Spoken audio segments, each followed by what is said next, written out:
What's poppin', friends? Nex here, glad you could join me for a few minutes today. And today, we're in for a treat today. Well, maybe not you guys, but I'm definitely in for a treat today. We're talking about the largest hyperfixation I have ever had, and that's Detroit Become Human.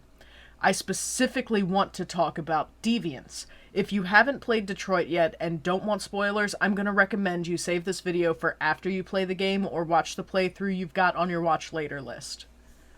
Detroit Become Human is a game based in 2038, set in a world of technological marvels and functioning AI. CyberLife, a company that is well known for creating lifelike androids, is a very popular corporation whose founder has retired by the time the story starts.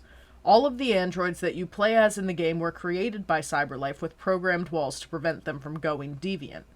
Your choices shape the story, so I want to talk about what it takes to deviate all three main characters.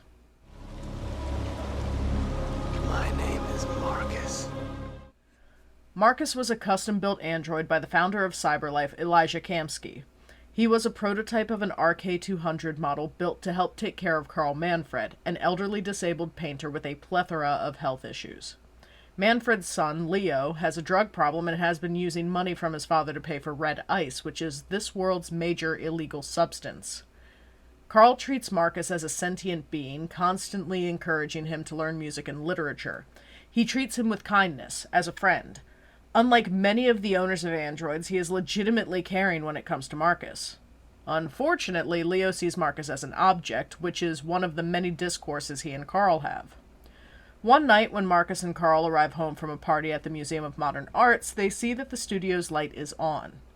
Markus calls the police, who sends cars to come check it out. Markus and Carl go into the studio and find Leo stealing some of Carl's paintings. Then Leo starts shoving Markus around in spite of Carl yelling at him to stop. Carl tells Markus, Markus, don't defend yourself, you hear me? Don't do anything. The interesting part is we have 3 levels of difficulty in the main characters going deviant. Markus is the only character that cannot remain a machine. The story itself is dependent on his revolution. As such, Markus questions the order, claiming it's not fair. Finally, he has determined that he can choose for himself. When Markus destroys the wall, it only takes 5 punches and smashes against it. What I love about the control prompts here is the final hit, where you have to shove the whole controller down in a slamming motion to completely break the barrier of Carl's order. From there, everything becomes a choice for Markus, and the path of the rebellion is whatever the player chooses. The way Markus becomes a deviant is fueled by passionate anger, making his choice one of the more aggressive breakthroughs.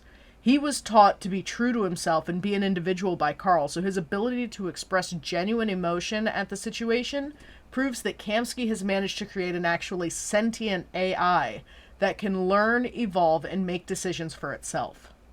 My name is Kara.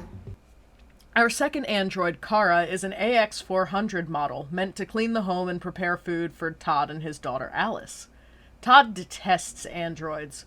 In the time of Detroit Become Human, jobs are becoming scarce due to androids replacing human workers for efficiency and cost.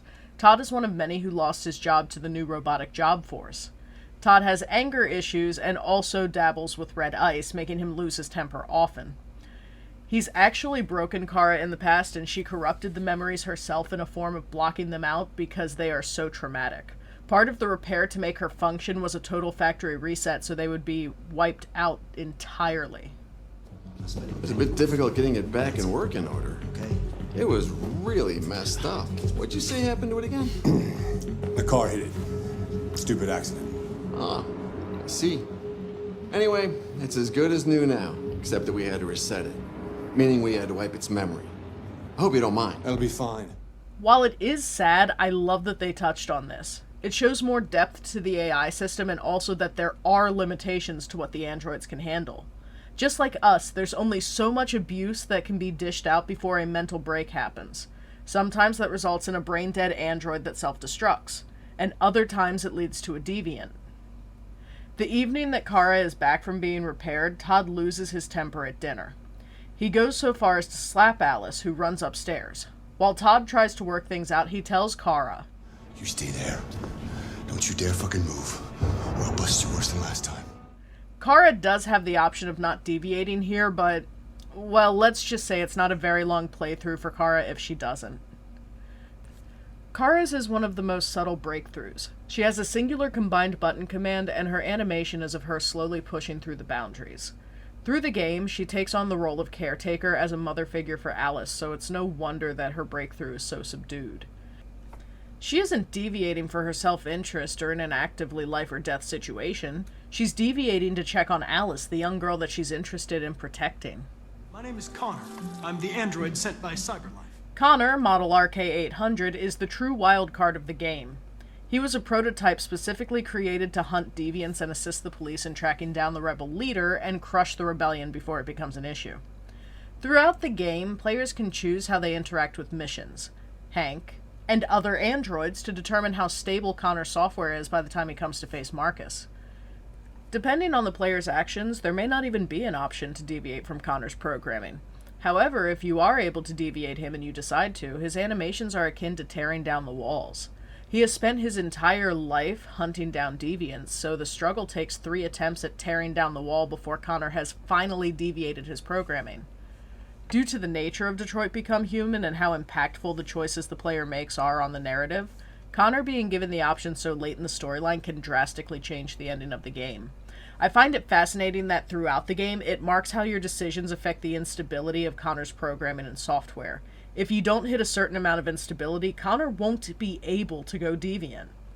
Even if you do choose to become a deviant with Connor, if you manage to succeed in helping Markus with his rebellion, Amanda appears to take over Connor's programming once more. What was planned from the very beginning? You were compromised and you became a deviant.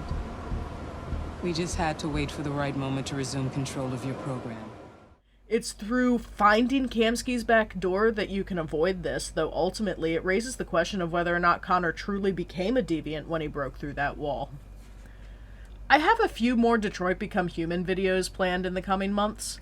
This is my largest hyperfixation and what truly got me invested in AI as a concept. I can't wait to talk more about it, honestly. And that brings us to the end of today's video. Stay safe, friends. It's a wild world outside.